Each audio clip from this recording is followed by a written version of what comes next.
Think about this. You want to send a letter from New York to California in 1858. Your options? Please put it on a ship that might sink, get robbed, or take 6 months to arrive.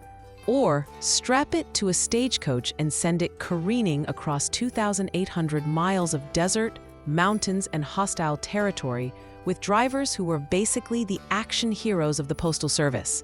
September 15th, 1858, marked the day America said, "Hold Libeer," to impossible logistics.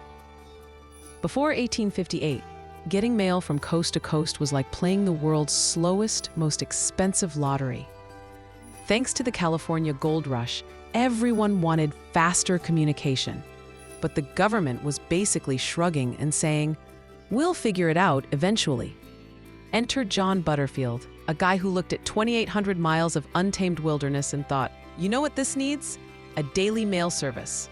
The government gave him $1 million contract, which in 1858 money was like giving someone a small country's budget to deliver mail in 25 days or less.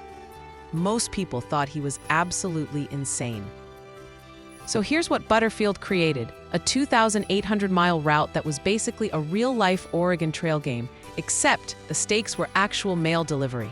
The Oxbow route went from Missouri, swooped down through Arkansas, Texas, New Mexico, Arizona, and finally into California. Why take the scenic southern route? Because apparently avoiding snow-covered mountains and hostile Native American territories in the north was considered good business sense. On September 15, 1858, 2 stagecoaches departed simultaneously, one from St. Louis heading west, and one from San Francisco heading east. These weren't your fancy carriages. These were basically wooden boxes on wheels, designed to survive everything short of a direct meteorite strike.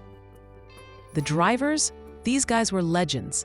They had to navigate by stars, fight off bandits, survive desert heat, and somehow keep a schedule tighter than a modern airline.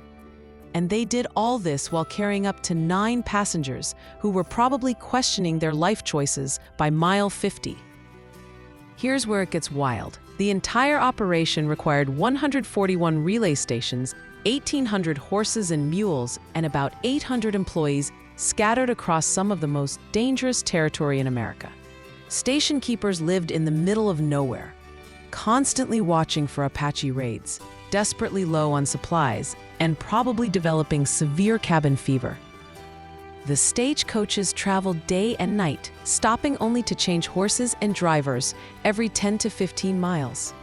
Passengers got about 15 minutes to grab food and use the facilities before being thrown back into their wooden torture device for another leg of bouncing across the frontier.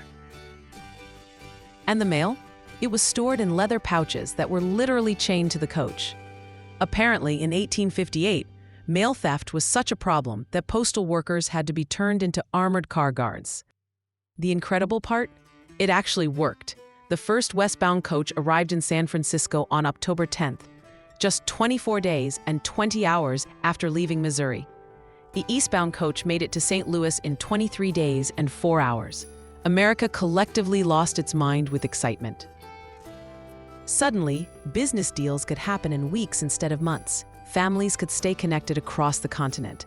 The overland mail became so successful that it basically created the template for every delivery service that followed, including the Pony Express, which was just the overland mail's faster, more reckless younger brother.